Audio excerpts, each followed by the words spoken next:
Good morning, class 9. Already we have done in our online classes, that is system of measurement and measuring devices. There are few parts remains that we will try to do with our videos. Basically in that chapter seems to be very boring to us because obviously there is no physics. All are some datas and how to measure those datas, what are the unit of those data, these kind of things. But since it is within our syllabus, we need to study that. So let's go for that, the next part of that chapter. See, whenever there is a physical quantity, then obviously it should have unit. But there are few physical quantity also we are having, which are called unit place physical quantity. So today our topic will start from that. That is called unit place physical quantity. Unit place physical quantities. Why they are unit place? Because already we know in our measurement there are few quantity which are just the ratio of the same quantity, like relative density,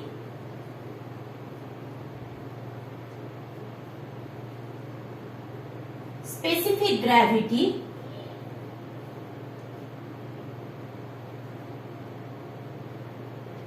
relative density is what? Relative density is that when we are calculating density of a object with respect to the density of water at 4 degrees Celsius. Now density of the object or density of the liquid and density of the water should be in the same unit. Means either they are in CGS or they are in SI. Means whatever it might be, there is the ratio of the same unit. Means density, either it will be gram per cc or meter per kg per meter cube. So that same unit will be cancelled out. That's why relative density also we don't have unit. Specific gravity also the same. It should not have that unit. Clear? So the unitless quantity means it have unit, but since they are the ratio of the same type of quantity, so that's why we can say that this doesn't have that unit. So these are also called the physical quantity with no unit or physical quantity without unit or unitless physical quantity. There is also another example that is called mechanical advantage. Mechanical advantage. See, when we have studied that hydraulic press machine, there we are doing that mechanical advantage. Mechanical advantage is actually that is equal to output force by input force. Output force by input force. So both are having the same unit of force.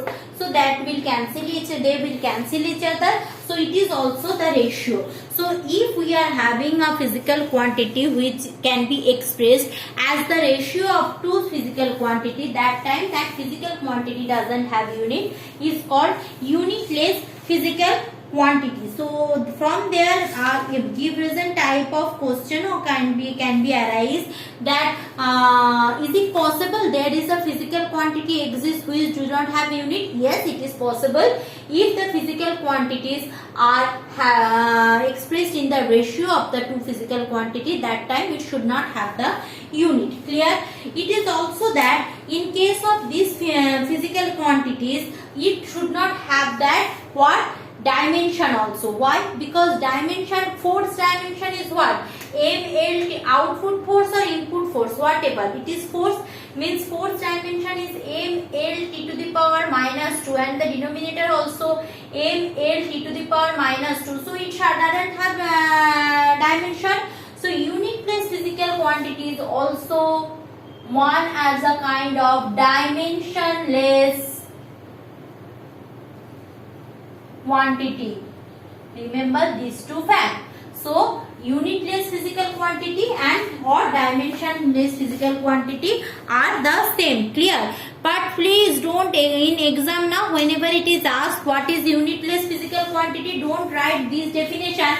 dimensionless physical quantity is unitless physical quantity. No, you have to write कि if a physical quantity is expressed in the terms of ratio of the two quantities, same quantity, then it should not have unit.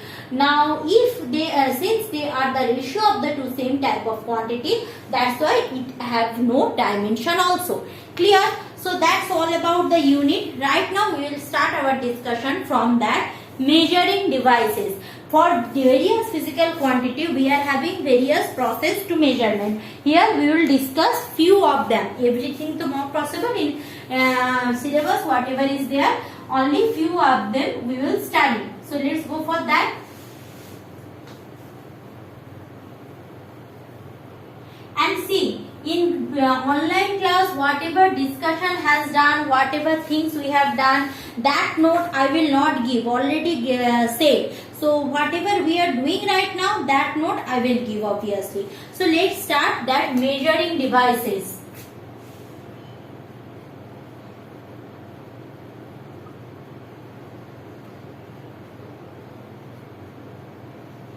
Measuring device. See what is measuring device?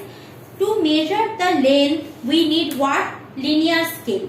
We have done these things also, or ruler. Clear? To measure that volume of liquid, we need what? That measuring cylinder.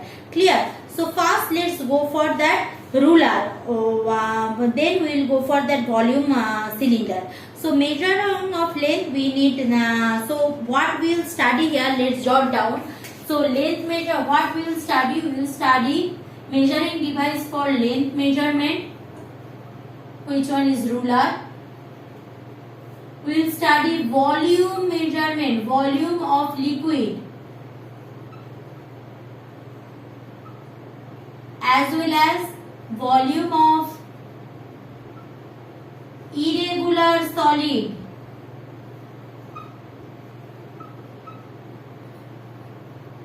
Means like stone or something which doesn't have a symmetrical shape.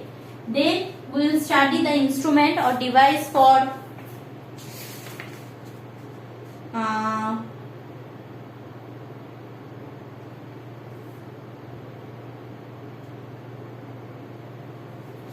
rate of flow of water, rate of flow of water, that we will study also. Then our discussion will be measurement of mass, measurement of mass. Remember, if I forget to discuss anything, please give me a reminder. Measurement of mass, then measurement of weight, measurement of weight. So measurement of mass, measurement of weight we will study. Then we will study that modern devices for time measurement, modern devices for time measurement, modern devices for time measurement. Clear? So that we will do, and also we will do two special case. What are the two special case? First special case, that is we will study measurement of height of a tree, of a tree. And second one special case we will do diameter of solid ball, solid or hollow ball. Clear? These all we will discuss and our chapter will be completed. So let's go fast with that thing, that is measuring device or length and ruler, that we will discuss first. So let's go for that.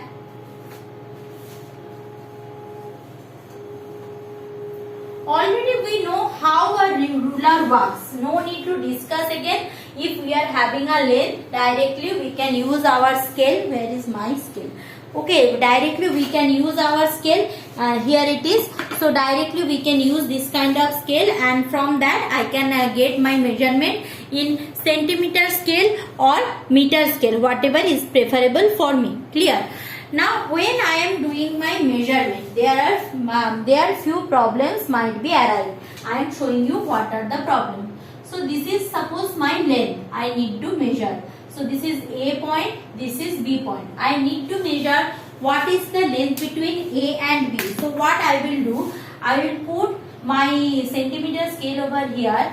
We can see that it is coming something 25.5. Clear? Now how I am measuring? That is pointing a huge fact. How? Suppose I am measuring it like this. Means my eyes are here. Means it can be possible. I am viewing this object B point from here.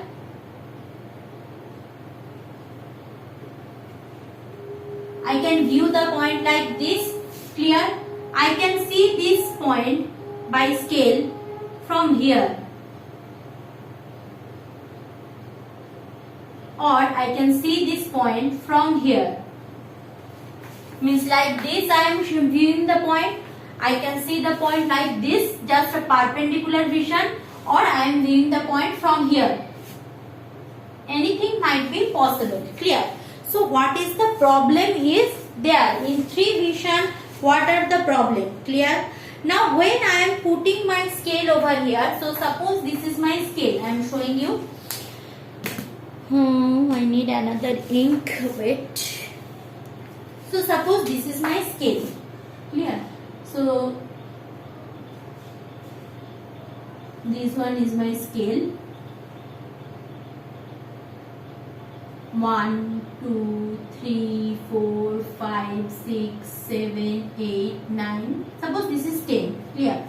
So if I see B point perpendicularly, so I will get exactly 10 centimeter. Suppose exactly 10 centimeter I will get.